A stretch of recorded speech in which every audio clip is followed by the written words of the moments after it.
अस्सलाम वालेकुम व्यूअर्स, आजकल मार्केट में बिल्कुल फ्रेश हल्दी मौजूद है। इसको किस तरह से आप अपने किचन काउंटर की जीनत बना सकते हैं मैं बताती हूँ। हल्दी ले लीजिए अच्छी तरह से, यहाँ मैंने हल्दी को लेकर वॉश कर लिया, तमाम मट्टी अच्छे से दूर कर लीजिए। इसके बाद आपने पानी को बॉयल होने रख देना। जब पानी अच्छे से गर्म हो जाए तो उसको आपने हल्दी डाल देनी और उसको आपने सिर्फ 2 मिनट बॉयल करना है। घड़ी देखकर सिर्फ 2 मिनट आपने बॉयल करना है, ज़्यादा देर नहीं पकाना। अब इसको हम निकाल कर ड्राई कर लेंगे। देखिए इसके अंदर हम पानी बिल्कुल नहीं लगाएंगे, छिलके समेत ही मैं हल्दी को आपको तैयार करके दिखाऊंगी। यहाँ से बारीक बारीक से कट कर लेंगे और उसके बाद हम इसे धूप में खुश्क करेंगे। इसी तरह से हम इसको बिल्कुल कट करके रख लेंगे। तमाम हल्दी जब कट जाएगी तो आप इसे ड्राई कीजिए। मैं पहले से ड्राई करके रख चुकी हूँ। देखिए कितनी ड्राई है, बिल्कुल आसानी से टूट रही है, बिल्कुल ड्राई होनी चाहिए। इसके बाद आप इसको किसी नाजुक सी मशीन में पीसना चाहें या किसी सॉलिड से, ये आपकी मर्जी है। इसके बाद आपने अच्छे से, देखे मैं आपको दिखा चुकी हूँ कि कच्ची हल्दी ली, उसको बॉयल किया, ड्राई कट किया और फिर ड्राई किया और अब ये पिस चुकी है।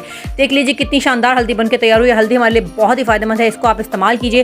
गोल्डन मिल्क बनाने का तरीका जल्दी आपको बताने वाली हूँ, तो मेरे साथ रहिएगा। शुक्रिया।